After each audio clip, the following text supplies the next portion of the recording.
ಇರ್ಬೋದು, ಬೇರೆ ಬೇರೆ ಎಲ್ಲ ಒಂದು 7 ಮಾಲಿನ್ಯ ಸಣ್ಣ ಸಣ್ಣ ಹೇಳ್ತೀವಿ ಒಂದು.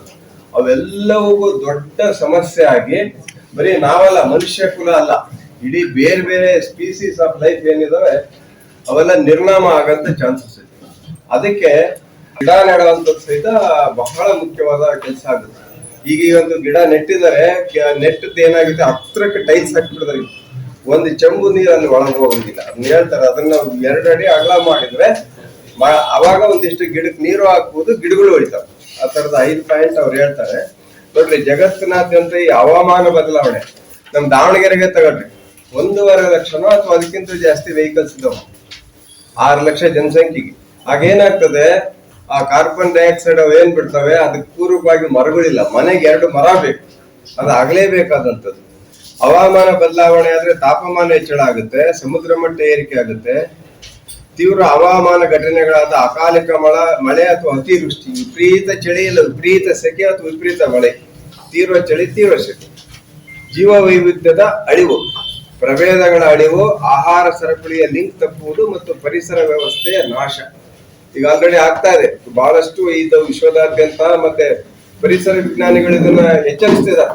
ದಿವಸಕ್ಕೆ ಅದೆಷ್ಟ ಸ್ಪೀಸೀಸ್ ನಾಶ ಆಗ್ತಿದಾವೆ. ಇನ್ನು ಪ್ಲಾಸ್ಟಿಕ್ ಮಾಲಿನ್ಯ, ನಾವು ಸುಮ್ಮನೆ ಎಲ್ಲ ಬೇಕಾಬಿಟ್ಟು ಎಸೆಯುವಂತ ಪ್ಲಾಸ್ಟಿಕ್ ಸಮುದ್ರಕ್ಕೆ ಹೋಗ್ಬಿಡ್ತದೆ ನದಿಗಳ ಮೂಲಕ. ಅದರಿಂದ 70% ಕಾಡು ಸಮುದ್ರದಲ್ಲಿದೆ ಅಂತ ನಮ್ಗೆ ಗೊತ್ತೇ ಇರಲಿಲ್ಲ. ಇದು 70% ಕಾಡಿದೆ. ಆಮೇಲೆ 70% ಆಮ್ಲಜನಕ ಸಮುದ್ರದಿಂದ ಬರ್ತದೆ. ಅದ್ರಲ್ಲಿ ಒಂದು ಸಣ್ಣ ಜೀವಕಣ ಸಹಿತ ಭರ್ಜರಿ ಆಕ್ಸಿಜನ್ ಕೊಡುವಂತ ಶಕ್ತಿ ಇದೆ. ಅದಕ್ಕಾಗಿ ನಾವು ಇತ್ತೀಚೆಗೆ ನೀವು ಗಮನಿಸಿರ್ಬೋದು, ಜಿಲ್ಲಾಡಳಿತದ ಮೂಲಕ ಎಲ್ಲ ಸ್ಕೂಲ್ಗಳಲ್ಲೂ ನಾವು ಪ್ಲಾಸ್ಟಿಕ್ ಅನ್ನ ಸಂಗ್ರಹಿಸಿ ರೀಸೈಕಲ್ ಮಾಡೋಂತ ಪ್ರಯತ್ನ ಮಾಡ್ತಿದ್ವಿ. ಪ್ಲಾಸ್ಟಿಕ್ ಏನ್ ಬಾಟ್ಲಿ ಇಟ್ಕೊಂಡಿದ್ರಲ್ಲ, ಅದ್ರ ಬದಲಿ ಈ ತರದ್ದು ಒಂದು ಬಾಟ್ಲು ಇಟ್ಕೊಳ್ಳೋದು ಖಂಡಿತ ಬಹಳ ಒಳ್ಳೇದು. ಡಾಕ್ಟರ್ಸ್ ಹೇಳ್ತಾರೆ 16 ಕಾಯಿಲೆಗಳು ಬರ್ತಾವಂತೆ ನ್ಯಾನೋ ಪ್ಲಾಸ್ಟಿಕ್ಸ್ ನೀರು ಕುಡಿಯೋದ್ರಿಂದ. 16 ಕಾಯಿಲೆಗಳು ಬರ್ತವೆ. ಅದ್ರ ಜೊತೆಗೆ ಎಲ್ಲ ಎಸಿತೀವಿ, ಭೂಮಿಯಿಂದ ಇದು ಬರೋದಿಲ್ಲ, ಅದನ್ನ ಸಮುದ್ರಕ್ಕೆ ಹೋಗುತ್ತೆ, ಅಲ್ಲೇನು ಅನಾಹುತಗಳಾಗ್ತವೆ ಗೊತ್ತಿಲ್ಲ. ಅದರಿಂದ ಪ್ಲಾಸ್ಟಿಕ್ ಮ್ಯಾಕ್ಸಿಮಮ್ ಉಪಯೋಗಿಸಬಾರ್ದು, ತೀರಾ ಉಪಯೋಗಿಸಿದ್ರೆ ರೀಸೈಕಲ್ ಮಾಡಬೇಕು. ಇನ್ನ ವಾಯು ಮಾಲಿನ್ಯ ಗೊತ್ತಿದೆ, ಉಸಿರಾಟದ ಸಮಸ್ಯೆಗಳು ಇತ್ತೀಚೆಗೆ, ಆಮೇಲೆ ಹವಾಮಾನ ಬದಲಾವಣೆ ಮತ್ತು ಆಯುಷ್ಯ ಕಡಿತ. ಇತ್ತೀಚೆಗೆ ದಾವಣಗೆರೆನಲ್ಲಿ ನಾನು ನೋಡ್ತಾ ಇದ್ದೀನಿ, ಬಹಳ ಬೇಜಾರಾಗುತ್ತೆ. ಕೆಲವು ವರ್ಗ 80 ಮೇಲೆ ಹೋಗ್ತಾರೆ, ಇನ್ನಿದ್ದರೆಲ್ಲ 40, 30, 50 ಡಮ್ ಡಮ್ ಡಮ್ ಅಂತಾರೆ. ನೀವು ನೋಡಿದ್ರೆ ಬಹಳ ವಿಷಯ ಆಗುತ್ತೆ. ಯಾಕಂದ್ರೆ ಮಿಡ್ಲ್ ಏಜ್ ಪೀಪಲ್ ಬದುಕಬೇಕು. ಮಿಡ್ಲ್ ಏಜ್ ಪೀಪಲ್ ಬದುಕಿದ್ರೆ ತಂದೆ ತಾಯಿಗಳನ್ನ ನೋಡ್ಕೊಂತಾರೆ, ಮಕ್ಕಳನ್ನ ನೋಡ್ಕೊಂತಾರೆ. ವಯಸ್ಸಾದರೂ ಹೋಗ್ಲಿ, ಅದು ಬೇರೆ ಮಾತು. ಇನ್ನು ನೀರಿನ ಕೊರತೆ, ನೀರಿನ ಸಂಪನ್ಮೂಲಗಳ ಚಲನೆಗೆ ಅಡಚಣ, ಆಹಾರ ಉತ್ಪಾದನೆಯಲ್ಲಿ ಇಳಿಕೆ ಮತ್ತು ಸಂಘರ್ಷಗಳು, ಮಣ್ಣಿನ ಸವಕಳಿ, ಇದಂತೂ ಕಾಮನ್ ಆಗಿ ಆಗ್ತದೆ. ವಿಪರೀತ ಮಳೆ ಬಂದ್ಬಿಟ್ಟಾಗ ಮೇಲೆ 1 ಇಂಚಿನಲ್ಲಿ ಅದು ಫಲವತ್ತತೆ ಇರೋದು, ಅದನ್ನೆಲ್ಲ ಸವಕಳಿ ಮಾಡ್ಕೊಂಡು ಹೋಗಿ ಡ್ಯಾಮ್ಗಳು ತುಂಬ್ತಾವೆ. ಈ ತುಂಗಭದ್ರಕ್ಕೆ ಎಷ್ಟು ಒತ್ತಿದೆ ಅಂದ್ರೆ ಅದನ್ನ ಎತ್ತದ ದೊಡ್ಡ ಸಮಸ್ಯೆ ಆಗ್ಬಿಟ್ಟಿದೆ. ಹಾಗಾಗಿ ಈ ತರದವು ಆಹಾರ ಭದ್ರತೆ, ಅಪಾಯ ಮತ್ತು ಪರಿಸರ ಅಡಚಣೆ. ಇನ್ನ ಕಾಡ್ಗಿಚ್ಚುಗಳು, ಇಲ್ಲಿ ಇತ್ತೀಚೆಗೆ ನೀವು ಗಮನಿಸಿರ್ಬೋದು, ನಮ್ಮಲ್ಲಿ ಬಿದಿರು ಕಾಡು ಅಂತ ಪಶ್ಚಿಮ ಘಟ್ಟದಲ್ಲಿ ಬೆಂಕಿ ಬಿತ್ತು. ಅಮೆರಿಕಾದಲ್ಲಂತೂ ಈ ಕಾಡ್ಗಿಚ್ಚುಗಳು ತುಂಬಾ ಕಾಮನ್. ಸೊ ಜೀವ ವೈವಿಧ್ಯತೆ ನಷ್ಟ, ವಾಯು ಮಾಲಿನ್ಯ ಮತ್ತು ಹವಾಮಾನ ಬದಲಾವಣೆ ಆಗುತ್ತಿದೆ.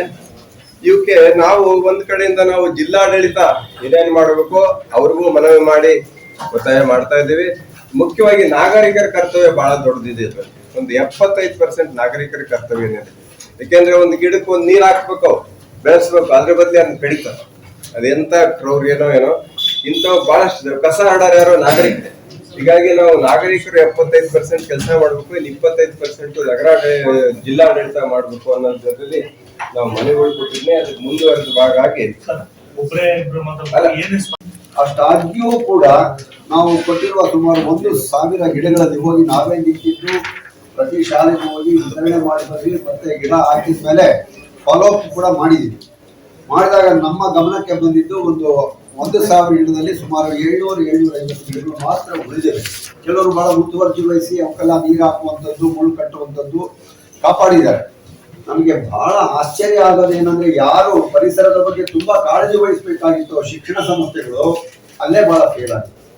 ಇದನ್ನ ಸ್ವಲ್ಪ ತಾವು ಹೈಲೈಟ್ ಮಾಡಬೇಕು. ಯಾವ ಶಾಲೆಯವರ ಆಸಕ್ತಿ ವಹಿಸಿ ನಮಗೆ ಗಿಡಗಳು ಕೊಡಿ, ನಾವು ಬೆಳೆಸ್ತೀವಿ ಅಂತ ಹೇಳಿದ್ರು, ಅಲ್ಲಿ ಗಿಡಗಳು ಇಲ್ಲ. ಕೆಲವರು ಹಾಕಿಲ್ಲ, ಕೊಟ್ಟಿರೋ ಗಿಡಗಳನ್ನ ಹಂಗೆ ಬಿಟ್ಟಿದ್ದಾರೆ. ಆ ಪ್ಯಾಕೆಟ್ ನಲ್ಲಿ ಕೊಟ್ಟಿರೋ ಗಿಡಗಳಿಗೆ ನೀರು ಹಾಕಿದ್ರೆ ಅಟ್ಲೀಸ್ಟ್ ಜೀವ ಇರೋದು ಬೇರೆ ಕಡೆ ನಾವು ಪ್ಲಾಂಟ್ ಮಾಡ್ಬೋದಾಗಿತ್ತು. ಅದನ್ನು ಕೂಡ ಮಾಡಿಲ್ಲ, ಒಣಗಿಸ್ಬಿಟ್ಟಿದ್ದಾರೆ. ಅದು ಬಹಳ ನಮ್ಗೆ ಖೇದ ಅನ್ನಿಸ್ತು. ಹಾಗಾಗ್ಲಂಗೆ ಆಗಬೇಕು. ಆ ರೀತಿಯಾಗಿ ನಮ್ಮ ಶಾಲೆ ಕಾಲೇಜುಗಳವರು ಸಹಕರಿಸಬೇಕಾಗಿ ನಾವು ಕೇಳ್ಕೊಳ್ತಾ ಇದ್ದೇವೆ.